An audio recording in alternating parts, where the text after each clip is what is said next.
bahagi naman ng impeachment articles, no, yung complaints namin laban kay BP Sara. Confident kami, no, yung isang ano na yun, no, yung betrayal of public trust, na uusad ito. Confident kami na pagdating nito sa Committee on Justice ay matutuloy ito hanggang dun sa hearing proper.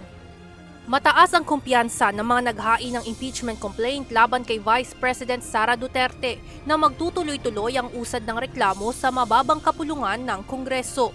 Kasunod ng referral ng impeachment complaint sa Office of the Speaker kahapon na inaasahang maiisama na sa order of business ng Kamara sa susunod na linggo. Ayon kay dating ACT Teachers Party List Representative Franz Castro na isa sa mga complainant, matibay ang mga ebidensya na nagkaroon ng betrayal of public trust si Vice President Duterte. Suportado anya ito ng mga dokumentong isinumite nila patungkol sa hindi maipaliwanag na paggasta ng Vice Presidente sa higit 600 million pesos na confidential funds.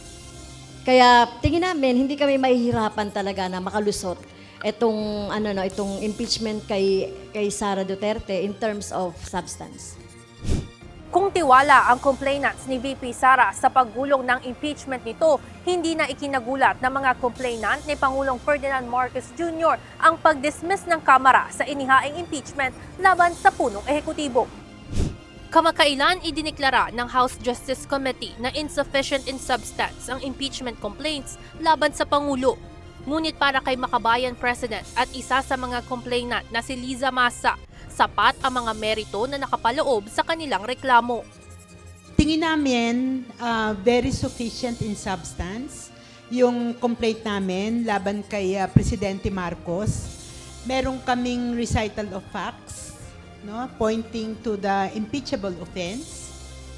Ayon kay Maza, nakalagay rito ang attachments at flash disk na may mga ebidensya umano na magpapatunay na nagkaroon ng betrayal of public trust ang Pangulo.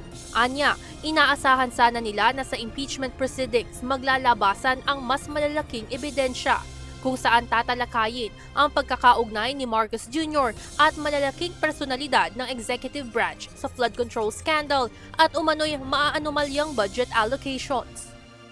Nagpapatunay lang ito na ayaw talaga na ibulgar yung totoo. Kasi masyadong mabigat yung mga ebidensya at posibleng sabihin ng mga ito.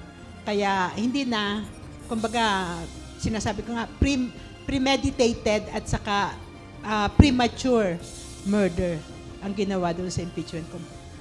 Samantala, tiniyak naman ito na bagamat pinatay na ang impeachment laban sa Pangulo sa mababang kapulungan ng Kongreso, bubuhayin naman ng mga militanteng grupo ang malawakang protesta sa lansangan ngayong Pebrero. Evan Alvarez, UNTV News and Rescue.